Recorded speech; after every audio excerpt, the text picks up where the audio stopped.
Several recommendations were given by member countries to the UN Human Rights Council, with some alleging the Justice Secretary quickly parried and assured of a very sound justice system in the country, despite prevailing insinuations by some camps. Luisa Erispe has more.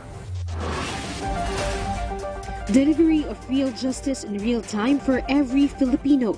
This is what Justice Secretary Jesus Crispin Remulla stated as the objective of the administration of President Ferdinand R. Marcos Jr. in the 41st Universal Periodic Review of the United Nations Human Rights Council in Geneva, Switzerland. According to the Secretary, President Marcos Jr. aims to protect and advance the human rights of every Filipino. This includes the proper implementation of the campaign against illegal drugs and addressing poverty to improve the lives of every Filipino.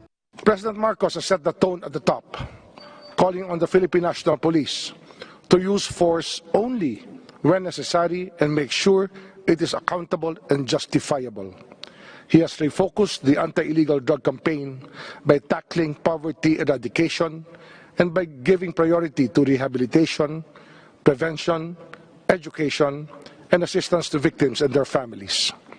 The Secretary also said the fast pace in resolving the Percy Lapid Slay case is perhaps the best example to show the country's value for human rights. Even the release of 728 defendants who have done time or served substantial parts of their sentences, and the plan to release about 5,000 qualified prisoners until June next year. This also includes the goal to reduce overcrowding in prisons, as well as the DOJ's cooperation with the Department of Interior and Local Government, the Supreme Court, and the Philippine National Police. And a notable proof of government's value for human rights is the ongoing investigation on the discovered remains of 176 poor prisoners who died inside jails.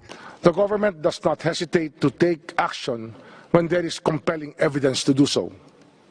We will leave no one behind.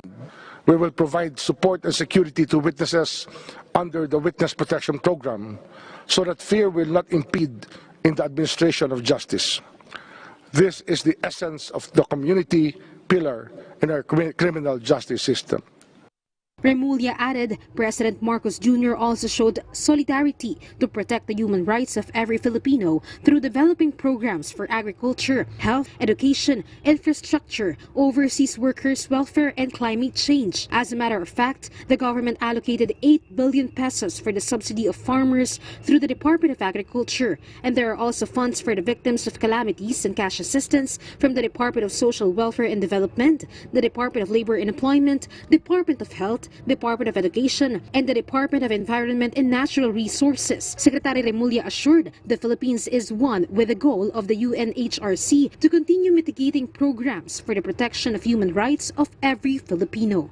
Our engagement in the UPR is in consonance with our commitment to sustain active, open, and constructive dialogue with the international community and relevant UN mechanisms on human rights. Luisa Erispe for the Nation.